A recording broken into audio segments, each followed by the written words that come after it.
এবার 2026-এ বাম কংগ্রেস রীতিমতো জোটের একটা চর্চা, রীতিমতো কংগ্রেসের যারা দায়িত্ব পশ্চিমবঙ্গে রয়েছেন তারা কিন্তু দায়িত্বতে ফুরফুরা শরীফে গিয়েও একটা বড় বার্তা দিয়েছে বাম এবং কংগ্রেস।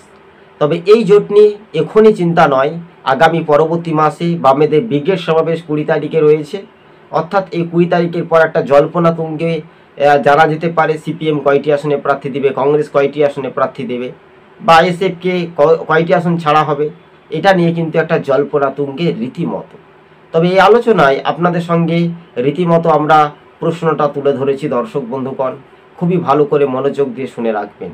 কংগ্রেস খুব জোর হলে 110 থেকে 95টি আসনে প্রার্থী দিতে পারে, 110টি আসনে প্রার্থী দিতে পারে, যা সার্ভে রিপোর্ট এবং বুথ ফেরত সমীক্ষা বলছে।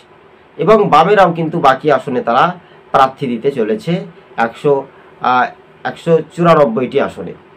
তো এবার সেই 94 থেকে আইএসএফকে কিছুটা আসন দিতে পারে, এমনটাই সূত্রের খবর অনুযায়ী তথ্য বিশ্লেষণ করে আপনাদের সঙ্গে সবুজবঙ্গ নিউজ তুলে ধরছি। তবে এই মাসের পর, তবে 2026-এ যতই দোরগোড়ায় এগিয়ে আসছে এই রাজনৈতিক সমীকরণ, তখন তার চিত্রটা পাল্টে গেছে। সেই সমীকরণটি বদলাছে।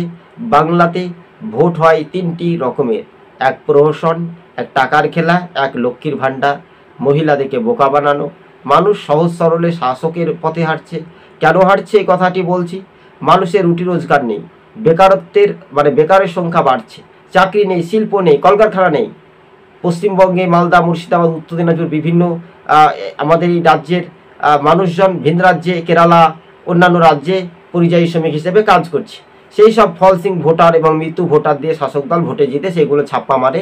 আর সেইগুলো কোনো রাজনৈতিক দলের নেতা বা যারা বিরোধী করে তাদের মুখ থেকে আমরা শুনতে পাচ্ছি না। এটা নিয়ে কোনো মামলা নেই, প্রতিবাদ করা নেই। আগামী দিন এটাই নিয়ে প্রভাব পড়তে পারে। তবে সিপিএম কংগ্রেস জোট হলে আখেরে লাভ হতে পারে কার, এটাই বলছে পরিসংখ্যান। সবুজবঙ্গ নিউজ চ্যানেলটি ভালো লাগলে সাবস্ক্রাইব করে সঙ্গে থাকবেন। ধন্যবাদ। আজকে ছিল আমাদের এই